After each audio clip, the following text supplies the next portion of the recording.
자, 학생 여러분 반갑습니다. 18번째 시간이에요. 17차시 수업을 지난주 금요일날 촬영을 하고 선생님이 일주일 만에 18차시 수업을 이제 재개를 하게 됐는데, 이제 여러분들은 지금 이 수업을 듣고 있는 시점이라면 다음 주 수요일 날 이제 학교에 와서 선생님을 만나서 이제 수업을 진행을 할 것 같습니다. 자, 오늘부터는 무슨 얘기를 해야 되냐면은 중간고사 시험이랑 관련해서 여러 가지 얘기를 좀 하고 교과서 단원을 총 정리를 좀 할 생각이에요. 지금 선생님이 계획을 한 교과서, 일단은 교과서 여러분들 시험 범위를 좀 알려드릴게요. 이거 여러분들 스탠딩 책상 여기다 놓고 수업을 하고 있습니다.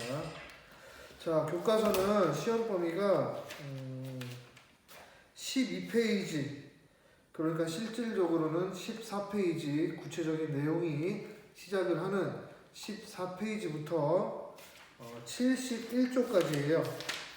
자, 14페이지부터 71쪽까지, 즉 1단원, 2단원이 시험 범위라고 할 수가 있습니다.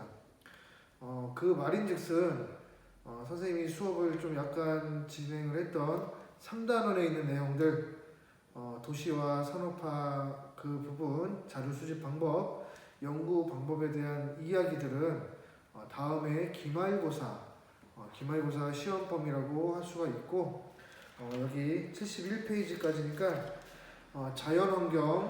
자연환경의 각종 특성들, 기후랑 자연재해, 그리고 환경 문제에 대한 내용들이 있었죠. 거기에 대한 내용까지가 시험 범위라고 할 수 있습니다.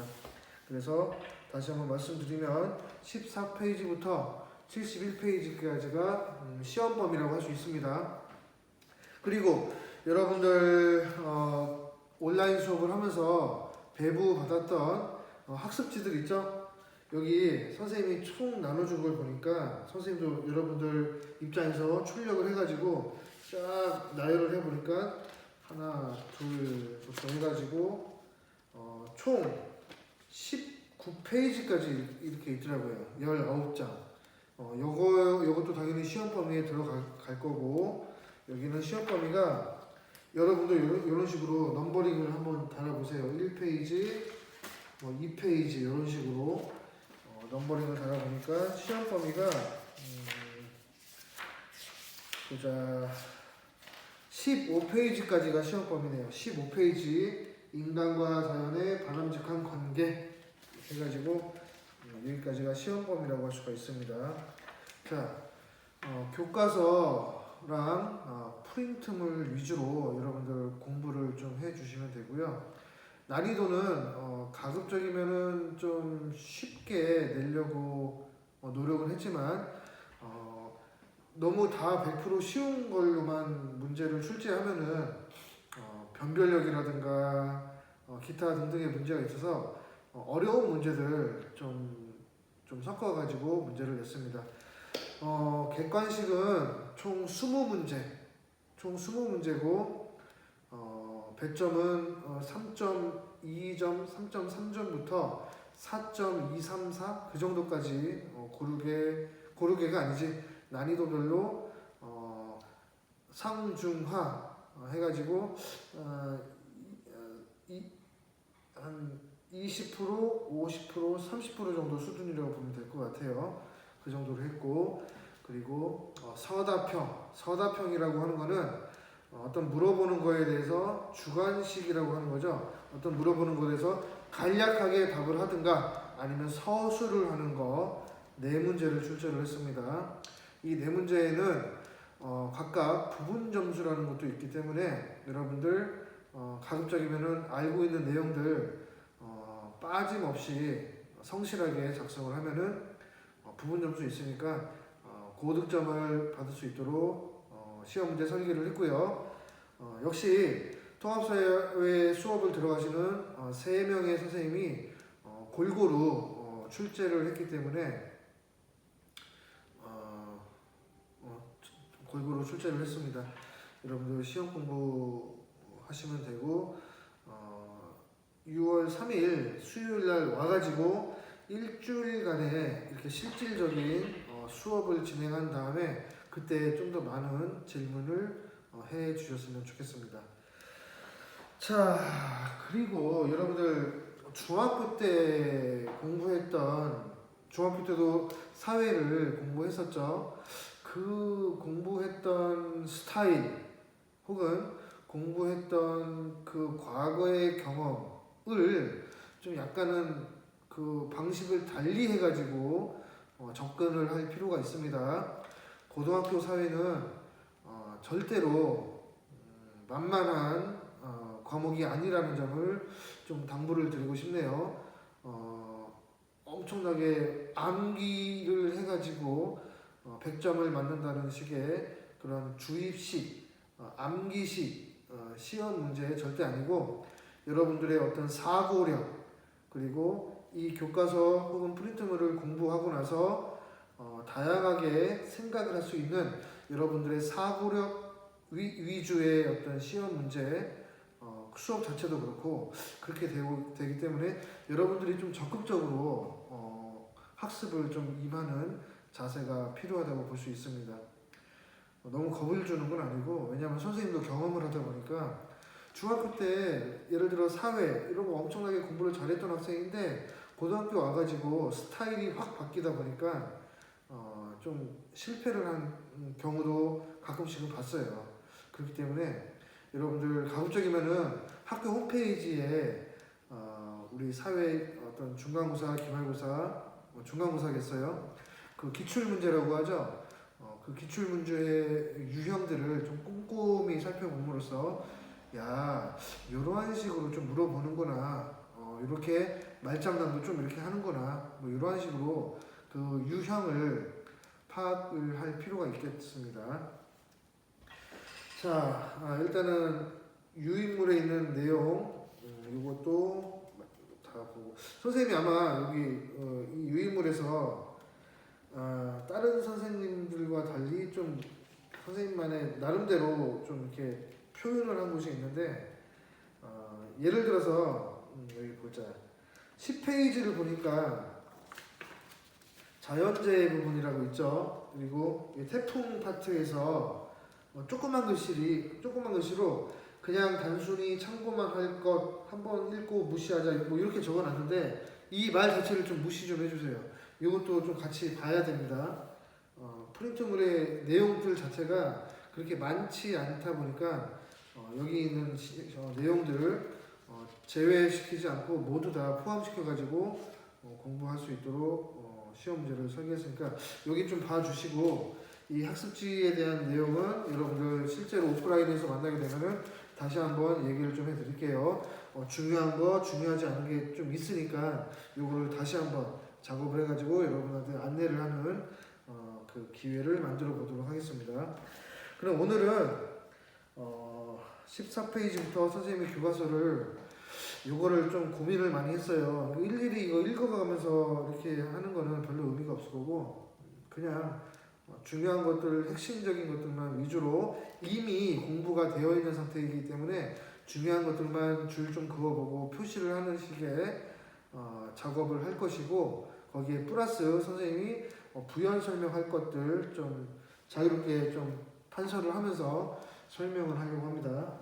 여러분들 참고로 무엇인가 문장의 형식으로 문장의 형식으로 서술을 하라는 말은 반드시 주어랑 동사 혹은 목적어, 부어 막 이런 식으로 하나의 문장으로 완성이 돼야 된다는 점을 좀 얘기를 해야 될 것 같아요. 예를 들어 볼게요. 어떤 문제에서 이번에 중간고사 관련해서 하는 얘기예요. 어떤 문제에서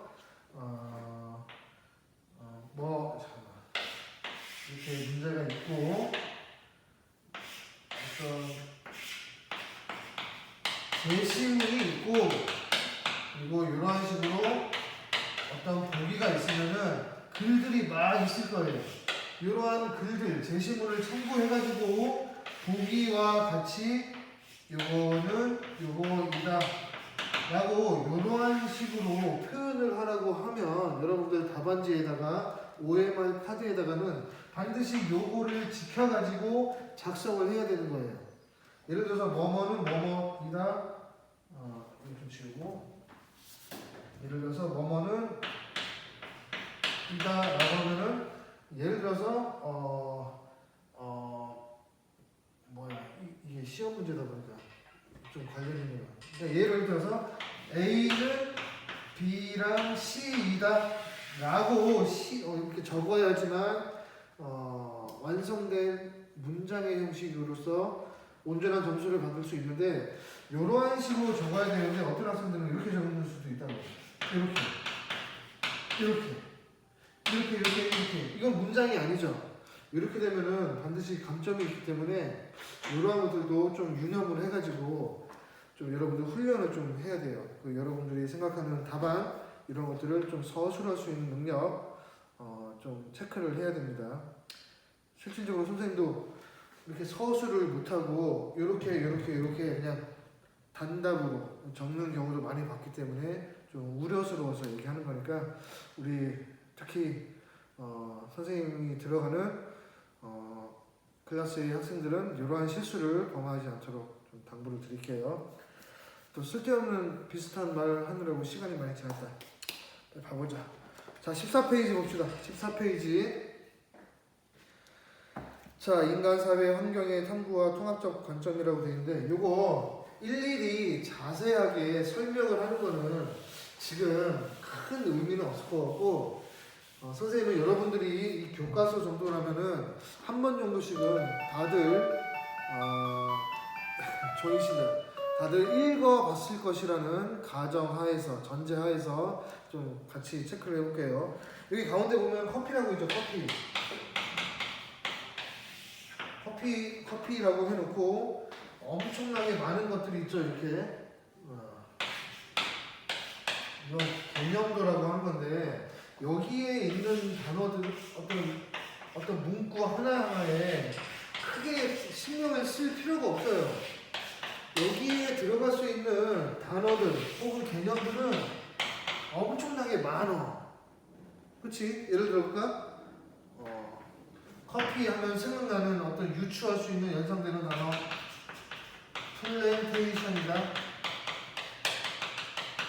플랜테이션이다 해놓고 여기다 적어볼까?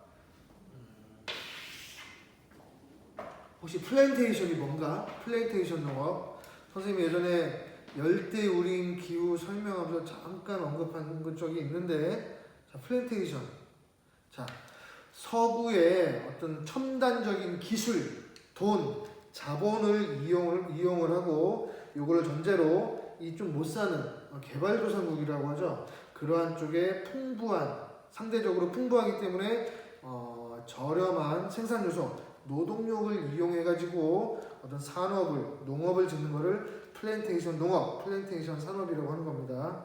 됐지? 자, 어떤 노동자들이 생각날 것이고 아니면 자본가들도 생각이 날 것이고 아니면 이런 문제도 있어요. 혹시 모르니까 이거 추가를 해서 적어보세요.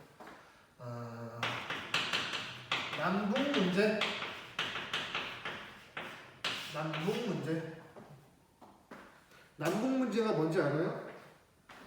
자, 이런 식으로 지구가 이렇게 있을 때 적도가 있었죠. 여기가 북반구, 여기가 남반구라고 할 때, 자, 북반구가 남반구에 있는 나라들에 비해서 상대적으로 부유하고 여기는 상대적으로 부유하지 못하다는 경제적인 격차 문제를 일컫는 용어를 전문 용어예요. 남북 문제라고 합니다. 우리나라의 남한과 북한의 문제 그게 아니고 전 세계적인 경제적인 격차 문제, 부익부, 빈익빈 이 정도 생각하면 되겠죠. 자, 요 정도 적으면 되겠어요. 형, 이런 거 들어보면 동서 문제, 동서지간도 아니고 동서 문제는 예전에 2차 세계대전이 끝나고 미국을 위주로 하는 자유주의 자본주의 진영과 소련, 그 당시에 소련, 즉 러시아라고 하는 데인데 이 소련을 중심으로 하는 사회주의 그 국가 군들 간의 어떤 뭐라고 해야지 어떤 냉전 체제의 산물 동서양의 아니 동양과 서양이 아니고 동쪽 이쪽 북구 중에 있는 그 그 러시아의 사회주의랑 자유주의 간의 극한 대립 동서 문제라고 합니다. 이런 식으로 하면 너무 끝도 없고 다음에 커피 해놓고 카페인이라고 적습니다. 카페인. 그러니까 커피 하면 떠오르는 엄청나게 많은 단어들이 있겠죠. 그러한 것들 카페인이라는 걸 적어놓고 무슨 뭐 중독이라는 또 문제가 될 수도 있고 아니면은 이건 답이 없는 거니까 뭐 밤샘 작업이라든가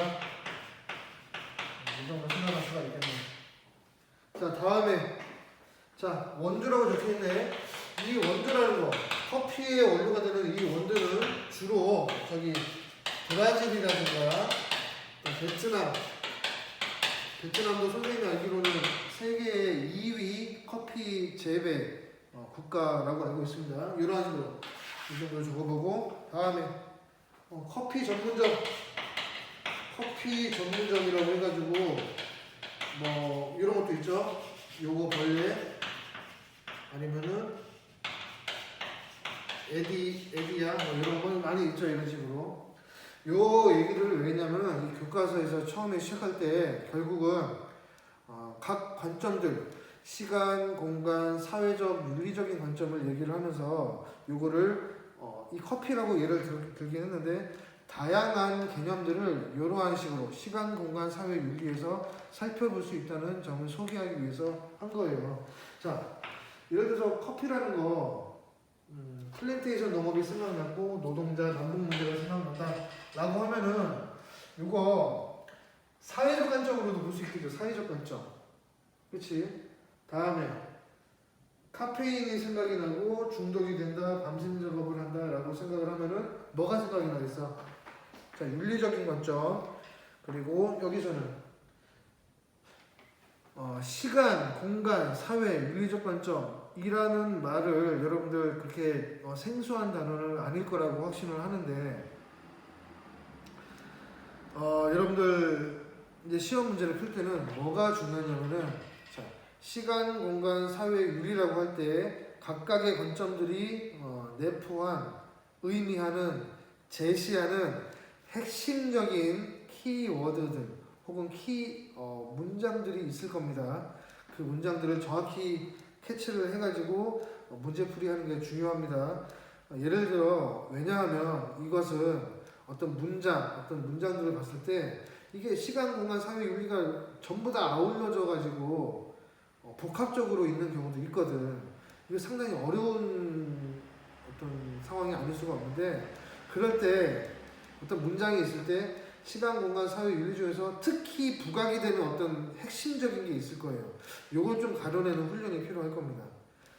그게 좀 어려운 건데 이것도 사실은 어떤 관점이겠어. 커피 했을 때 원두가 생각이 나고 브라질, 베트남이 생각난다라고 했을 때 어떤 게 떠올려야 돼? 일단은 주된 관점으로 바로 공간적인 관점이 떠올려야 되겠지. 하지만 요거를 이 안에 내포되어 있는 것까지 살펴본다면은 여기 뭐 값비싼 노동력 이런 거 생각이 나가지고 윤리적인 관점도 유추를 할 수가 있겠지만 직접적으로는 이렇게 윤리적 관점이라고 얘기하기는 좀 곤란한 게 있는 거예요. 그래서 선생님이 지금 왜 지금 약간 좀 뭔가를 우려하는 게 뭐냐면은 가장 통합사회의 제일 처음 단원이 어떻게 보면은 가장 어려울 수도 있다는 점을 얘기하고 싶어요. 왜냐면은 참 이게 이 손으로 딱 잡히지 않는 어떤 두리뭉실한 어떤 부분이 없지 않아 있거든. 그러니까 이 부분 좀 참고를 하고 잘 볼 수 있도록 할게요. 그리고 이러한 식으로 커피 전문점이 있고 별다방이 있다, 에디아가 있다라고 얘기하면은 이건 사회적 관점이라고 볼 수 있는데 자, 시간, 공간, 사회, 윤리 지금 교과서에 있는 내용들 위주로 좀 찝어볼 수 있도록 해볼게요. 자, 커피를 통해 살펴보는 다양한 관점이라고 있네. 좀 편안하게 읽어보자. 자, 시간적 관점. 자, 시간적 관점이라고 제일 처음 있죠. 시간적 관점으로 살펴보는 커피의 확산 배경. 뭐 커피의 원산 일일이 못 읽어요. 읽어보다가 플랜테이션 방식으로 커피를 재배하기 시작했다. 플랜테이션에 여기 표시가 되어 있죠. 자, 플랜테이션에 대한 여기 개념 설명 옆에 조그만 글씨로 있으니까 여기에 줄 한번 그어보고 한번 여러분들 읽어볼 수 있도록 할게요. 앞에 좀 설명을 했습니다. 다음에 이제 시간적 관점 본격적으로 가자. 자, 시간적 관점이라고 하는 거는 선생님이 6차 신가에서 아마 설명을 했던 것 같은데 키워드들이 있다고 했어요. 현재, 과거, 현재, 미래에 그거를 아우르는 그 시간적 관점 해가지고 이런 거 거기에 동그라미 쳐봐. 맥락, 환경 이런 말들에 각각 동그라미를 치고 별도 표시를 좀 해보자. 아하, 어떠한 문장에 어떤 설명문에 어떤 환경을 좀 따져야 된다. 맥락을 좀 헤아려보자. 이러한 말들이 있으면은 일단 이것이 시간적 관점을 염두에 두고 뭔가를 주장하고 있다는 점을 캐치하길 바랄게요. 자, 그래서 거기 한번 밑줄 그어볼게요. 두 번째 줄. 시간적 관점이란 현재 나타나는 사회현상에 영향을 미친 과거의 자취를 따라가 그때의 시대 상황과 역사적 사실을 찾아내고 이를 현재와 관련지어 의미를 부여하는 관점이다. 됐죠? 사실이라는 말 그리고 의미라는 말 이것도 선생님이 사실은 얘기했어요. 역사관 얘기하면서 사실로서의 역사다 아니면 기록으로서의 역사다. 그렇지? 사실, 객관적으로 기술된 것들만 역사로 본다 아니면 기록, 어떤 역사자의 의미 그런 것들 주장을 한 적이 있어요. 자, 그래서 이 정도 보면 되고 좀 쳤지만 수업은 계속 할게요. 여러분 이제 이 소리에도 익숙해지겠네. 자, 이제 15페이지 가보자. 15페이지 가보니까 여기 선생님들이 아니지 여기 어떤 강연을 하고 있는데 커피는 대표적인 이렇게 나와 있는데 이 지도 보고 공간적 관점으로 살펴보는 커피의 생산국, 수입국 분포가 이렇게 되어 있다는 점 좀 살펴보시고 자 다음에 공간적 관점 가보자. 공간적 관점은 처음부터 줄 그어봅시다. 공간적 관점은 어디에서와 왜 그곳인가 라는 의문을 가지고 지표에 나타나는 인간 활동을 설명하는 관점이다. 줄 딱 그어보고 또 계속 그어볼게요. 커피는 주로 저위도 지역의 개발도상국에서 생산하고 여러 유통 단계를 거쳐 대부분 선진국에서 수입해 라고 얘기를 하면 이거는 공간적 관점을 부각시켜서 설명하는 것이라고 판단을 하면 되겠습니다. 됐죠? 자, 공간 정보 하나, 둘, 셋, 넷, 다섯. 여섯 번째 줄 장소라고 해서 두껍게 글씨가 있죠? 거기에 동그라미 쳐봐. 장소. 거기 줄 그어보자. 사람들이 의미 있게 만들어 온 공간. 혹시 선생님이 예전에 수업을 할 때 이런 말 적었던 거 기억나나? 장소에라는 개념 기억나는 식이 있으려나? 선생님이 노트북으로 수업하면서 한번 했던 내용이에요. 자, 근데 밑에 봐봐. 영역이라고 되어 있지. 영역 동그라미 쳐보고 거기 밑줄 그어보자. 어떤 집단이 점유 동그라미 쳐봐. 점유하는 공간. 됐지? 자, 그런데 점유 해놓고 옆에 조그만 글씨로 적혀있지. 거기다 줄 그어봅시다. 자, 점유 물건이나 지역, 지위 등을 차지하는 것을 의미한다. 물건이나 지역, 지위 등을 차지하는 것을 뭐라고 한다? 점유라고 하지. 점유라고 하지. 이 밑에다가 이렇게 표현해보자. 여러분들 요 말이 무슨 말인지 알아요 혹시? 요거는 비교를 한다. 비고, 참고, 비교를 한다는 거예요. 여러분 점유라는 말이 어떤 물건이나 지역을 차지하는 것을 의미했잖아. 그러면 여기다 적어보자. 소유는 뭘까? 소유. 그리고 밑에 한번 적어보세요. 어떤 똑같이 물건이나 지역, 지위 등을 지배하는 것을 의미한다. 똑같이 점유에 있는 거, 자 물건이나 지역, 지위 등을 차지하는 것이 아니고 이 소유는 지배한다고 적어보세요. 물건이나 지역, 지위 등을 지배하는 것을 소유라고 하고 차지하고 있는 것을 점유라고 한다. 이렇게 한번 적어봅시다. 자, 선생님이 이 시계를 앞에 여기 부장 선생님한테 지금 빌려가지고 선생님이 요거를 지금 차지하고 있죠? 그럼 요거를 점유한다고 하는 거예요. 즉 어떤 부장 선생님한테 요거를 빌려가지고 선생님이 가지고 있잖아. 요거를 점유한다고 하는 거예요. 자, 내가 선생님한테 어떤 선생님한테 이걸 빌렸지? 요거 남들한테 팔면 돼, 안 돼? 안 되지. 하지만 그 부장 선생님 거의 이 시계는 팔면 부장 선생님이 직접 팔면 될까 안 될까? 팔아도 되겠지? 그러한 개념이야. 이 지배라는 말은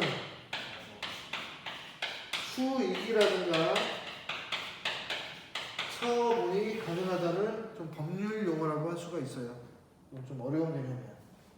여러분들 나중에 정치화법 공부할 때 이거 다시 배우게 될 거예요. 요 차이 알겠지? 점유를 하고 있다는 거랑 소유를 하고 있다는 거는 좀 차이가 있습니다. 자, 빨리 가보자. 끝에서 두 번째 줄 끝에 거기 밑줄 그어볼게. 자, 인구, 물자, 정보 등은 영역의 경계를 넘어 이동하면서 네트워크를 형성한다. 나머지 한번 읽어봅시다. 자, 다음에 16페이지 사회적 관점. 사회적 관점도 할 말이 상당히 많아요. 자, 하나, 둘, 셋, 네 번째 줄 초반에 거기 밑줄 그어볼게. 한 사회에서 개인이 일정한 행동을 하도록 정형화된 사회적 관계의 틀을 사회 구조라고 하고, 계속 줄 그어보자. 사회 구성원들의 원활한 상호작용을 가능하게 해주는 관습화된 절차 및 규범 체계를 사회제도라고 한다. 줄 그어보고요. 그리고 옆에 사회적 관계에 동그라미 딱 쳐봐. 조그만 것이. 그리고 줄 그어보자. 개인들이 사회 속에서 다른 사람이나 집단들과 끊임없이 상호작용하면서 형성한 일정한 관계를 말한다.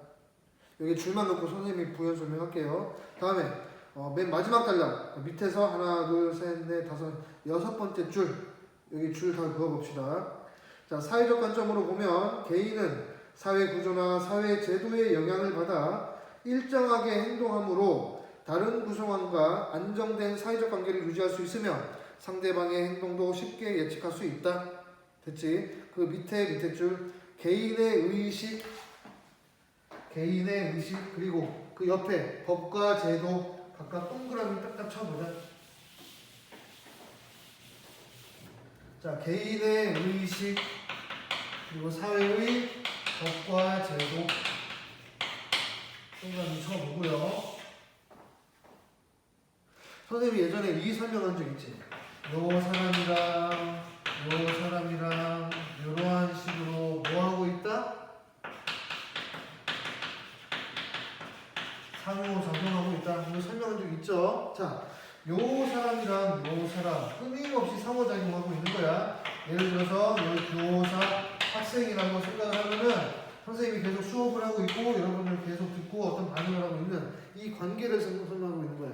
이런 식으로 상호작용을 지속적으로 쭉 지속을 하게 되면은 일정한 관계가 형성이 됩니다. 요거를 바로 이 교과서에서 뭐라고 하고 있어? 사회적 관계라고 표현을 하고 있죠. 즉 상호작용을 꾸준히 지속을 하게 되면은 이게 관계가 됩니다. 그리고 이 관계가 또 더 지속이 되면은 사회 구조라고 하는데 중요한 건 이러한 인간과 인간들 간의 무수히 많은 상호작용, 이러한 관계들을 일컬어 가지고 이러한 것들을 집중적으로 조명하는 것을 사회적 관점이라고 합니다. 됐지? 그리고 이 의식이라는 말이랑 법과 제도라는 말, 요거 밑에다 적어보자. 부분이라고 적어보고, 이거는 전체라고 한번 적어보세요. 그리고 이거를 미시라고 적어보고, 것이라고 한번 적어보자. 요거는 선생님이 직접 만나서 다르게 얘기를 할 건데, 모든 사회적인 문제, 어떤 사회 문제에 대해서는 두 가지 접근 방법이 이러한 식으로 있습니다. 원인을 살펴볼 때도 이러한 식으로 적용되고, 그 결과 혹은 대안을 모색할 때도 두 가지로 될 거예요. 그게 바로 미시와 거시라는 점 좀 기억을 하도록 할게요. 예를 들어서 지금 우리 사회 문제 중에 하나라고 볼 수 있는 저출산 문제라고 해보자. 저출산 문제라는 거는 이 원인이 크게 두 가지로 나뉩니다. 첫 번째는 개인의 의식적인 차원에서 개인주의가 팽배를 하고 남들을 좀 배려하는 게 상대적으로 약화되다 보니 나만 좀 잘 되면 되겠다는 생각, 나만 좀 편하면 그뿐이지 라는 생각이 팽배했고, 다음에 제도 전체적으로는 아이를 낳아가지고 양육을 이렇게 자유롭게 할 수 있는 어떤 사회적인 시스템 자체가 좀 불안정하다, 좀 미비되어 있다라는 원인으로 말미암아 이 두 가지 원인으로 말미암아서 저출산이라는 사회 문제가 발생을 했습니다. 자, 여기에 대해서 해결하려면 어떻게 해야 되겠어? 이러한 사회 문제를 해결하기 위해서는 일단은 개인적인 의식적인 부분에서의 발상의 전환이 필요합니다. 이 세상은 나 혼자만 사는 곳이 아니고 여러 사람과 어울려서 뭔가 같이 공동체를 이루어서 사는 거기 때문에 이러한 개인적인 생각부터 좀 버릴 생각이 희생이 아니고 좀 약간 좀 다운시킬 필요가 있고, 그것뿐만으로는 부족하다. 우리 사회 전체적으로는 법이랑 제도, 애들을 키워서 양육시킬 수 있는 법과 어떤 제도가 마련되어야 된다. 이러한 식으로 나오면은 사회적 관점이라고 생각을 하면 되겠어요. 자, 다음에 물리적 관점 17페이지 여기도 줄 그어보자. 바로 첫 번째 줄. 윤리적 관점은 행위의 좋고 나쁨, 옳고 그름과 관련하여 어떤 행위가 도덕적 행위인지, 그리고 더 나아가 인간의 더 나은 삶을 위하여 사회구조나 제도가 어떤 가치 동그라미, 규범 동그라미를 지향해야 하는지를 살펴보는 관점이다. 됐지? 하고 싶은 것들이 너무 많아가지고 가치랑 규범, 이 차이가 지금 보이나요? 가치는 뭐고 규범은 뭔지. 가치라는 거는 개인적인 차원이에요. 개인적인 차원에서 내가 생각했을 때 이게 옳고 뭐 좋은 것이라면은 글로 쭉 지향한다고 볼 수 있는 거예요. 하지만 규범은 뭐예요? 규범. 개인의 차원이 아니지. 이 규범이라는 거는 사회적인 차원이에요.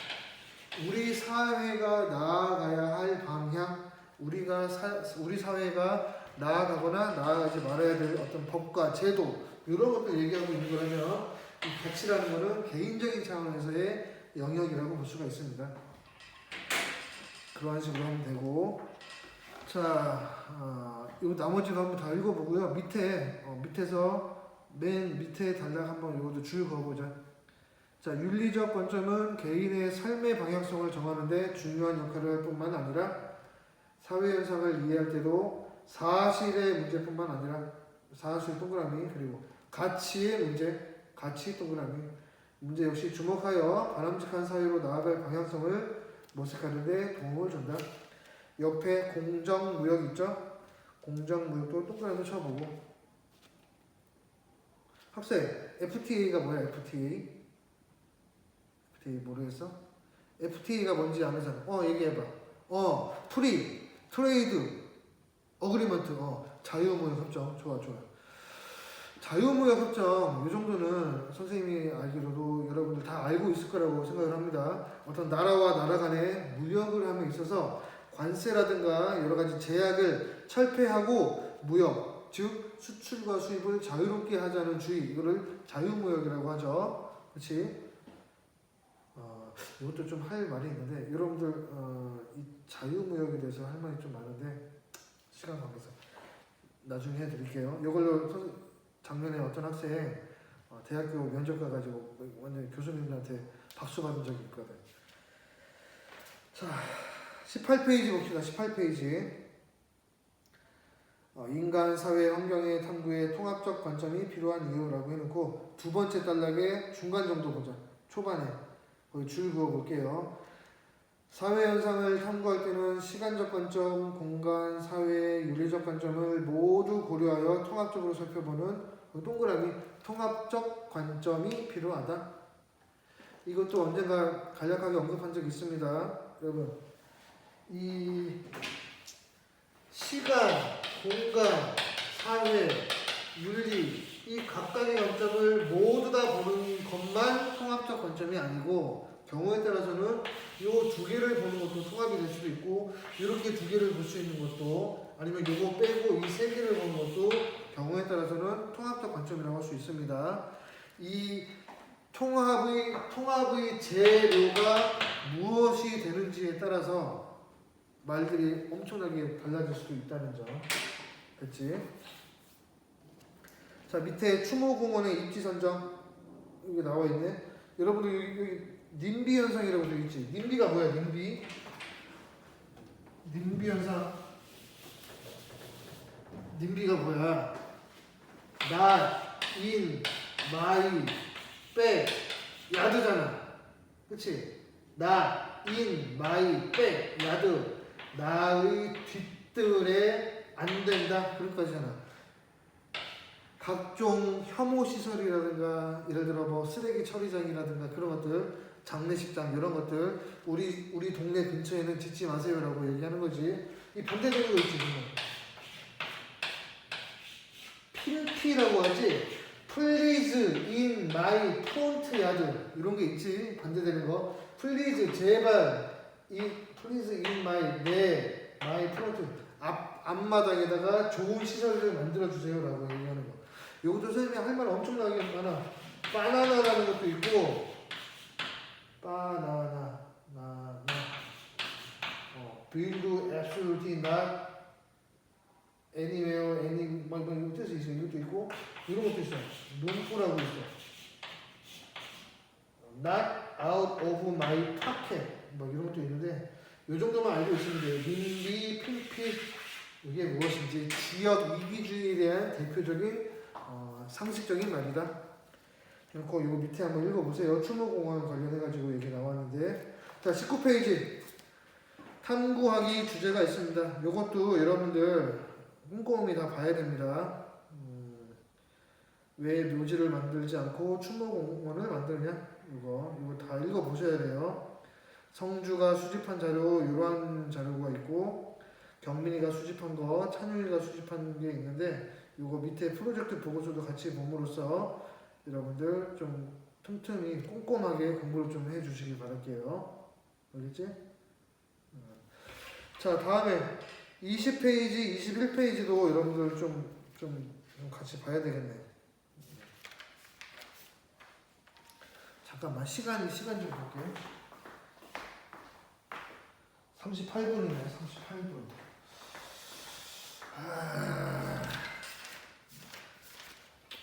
원래 계획은 29까지는 좀 하려고 했는데 좀 힘드네. 이게 확실히 여러분들이 없는 상태에서 교과서 이렇게 하니까 상당히 힘드네. 자, 20페이지도 21페이지도 한 번씩 읽어봐야 되는데 이렇게 어려운 내용은 없을 거라고 봐요. 창의 플러스 융합 활동하기라고 되어 있는데, 자 통합적 관점으로 기후 변화를 살펴본다면 라고 해놓고 교과서에 표시가 되어 있네. 기후 변화의 원인 동그라미 해보자. 원인 무엇일까? 그리고 옆에 2번 기후 변화가 다른 지역에 어떤 영향을 미쳤을까? 결과지. 국제사회는 기후 변화를 막으려고 어떤 노력하고 있나? 이거 여러분들 이 정도면은 이미 이 뒤에 있는 내용을 배웠기 때문에 이 정도는 딱 머릿속에 있으면 좋겠는데, 기후 변화의 원인, 그치? 뭐 열대기후다, 건조기후다 이러한 것들이 있고, 특히 우리가 인공적으로 인위적으로 여러 가지 있었잖아. 뭐 염화, 플루오린화, 탄소 뭐 해가지고 뭐 오존층, 지구 온난화, 사막화 현상, 산성비가 내린다 이러한 내용들이 있었죠. 이러한 게 원인이 돼가지고 뭐 지구의 어떤 극에 있는 얼음들이 확 녹아버리고 지구의 평균적인 해수면에 올라가는 상황들 이런 거 있었잖아. 결과 그래가지고 국제사회에서는 뭐 교토 협약이다, 파리 협약이다, 뭐 많지 뭐 바젤 협약, 무슨 폐기물의 어떤 처리하는 부분, 그리고 몬트리올 의정서다, 엄청나게 많은 것들이 있었죠. 전 지구적으로 하는 것들 뿐만이 아니고 개인적인 차원에서 재활용을 한다, 재사용을 한다, 의식을 좀 바꿔야 된다. 그리고 시민단체들, 환경단체들도 뭔가 피켓팅하는 것도 있었을 거고, 정부에서는 어떤 각종 법이나 제도를 만들어가지고 환경, 탄소 배출권을 뭐 한다든가 이런 것들이 있었죠. 한번 그런 어떤 배경 지식이 있으면은 이 교과서 읽을 때 어려운 거 하나도 없을 거라고 확신해요. 자료 1번 봐봐. 자료 1번 보니까 시간적 관점에서 본 기후 변화의 원인이라고 딱 있을 거고, 딱 보니까 산업혁명 이후에 이렇게 뭐 비약적으로 올라갔다는 내용이 있을 겁니다. 자, 다음에 공간적 관점에서 기후를 보는 거 이렇게 보니까 이것도 읽어볼 때 어려운 건 없을 거고, 그렇지? 자, 다음에 21쪽 사회적 관점에서 기후 변화를 보니까 국제적인 노력 이렇게 하고 있다. 그래서 파리 협정에 대한 얘기가 좀 나와 있네요. 이것도 읽어보고, 마지막 윤리적 관점에서 기후 변화의 책임, 이것도 한번 읽어보면 되겠네. 자, 여러분 한번 읽어보고, 자, 요거 통합적 관점, 시간, 공간, 사회, 윤리라는 거 다시 한번 마무리할게요. 여기에서는 여러분들 좀 어려울 수도 있어요. 왜냐면은 이 내용 자체가 상당히 뭔가 혼합이 되어 있기 때문에 뭔가 뜬구름 잡는 얘기, 추상적인 부분이 없지 않아 있습니다. 그렇기 때문에 각각의 어떤 관점들이 가지고 있는 키워드들이 있을 거예요. 요거 정확히 체크를 해가지고, 요거는 이 제시문에서 가장 부각이 된 관점은 사회적 관점이다. 뽑아낼 수 있어야 돼. 요거는 시간적인 관점에 대한 얘기를 하고 있네. 배경이나 맥락을 살펴보고 있으니까. 그치? 우리 인간이 가야 될 가치, 그리고 규범, 이런 식으로 당위성에 대한 얘기를 하고 있으면은 윤리적인 관점. 야, 어린 아들의 노동력을 착취해가지고, 아니면 좀 못 사는 사람들의 노동력을 착취해가지고, 선진국들이 돈이면 다다라는 식으로 이용을 해가지고, 착취를 해가지고, 커피라든가 기타 등등에 따른 어떤 제품을 만들어서 장사를 하고 있구나. 윤리적인 관점, 이게 잘 되었냐, 안 되었냐라고 생각을 하는 윤리적 관점이라는 거 캐치를 해야 되고, 인간과 인간이 상호작용하는 여러 가지 양상들, 정치도 하고 경제, 사회의 어떤 여러 가지 양상들이 부각이 돼가지고 법과 제도에 대한 얘기도 나오고, 그리고 경제적인 이야기, 물건을 사고 팔고 흥정을 하는 그러한 내용들이 나오면은 사회적 관점이라고 볼 수 있는 겁니다. 그렇지? 이거 상당히 어려우니까 여러분들 교과서에 있는 내용들을 한정시켜서만 보는 것이 아니라 다양한 좀 사고를 좀 할 수 있는 능력이 필요하기 때문에 좀 꼼꼼하게 잘 볼 수 있도록 할게요. 그럼 다음 시간에는 교과서 행복에 대한 얘기부터 다시 한번 찝어드리도록 하겠습니다. 자, 그럼 다음 시간에 봅시다. 빠이빠이.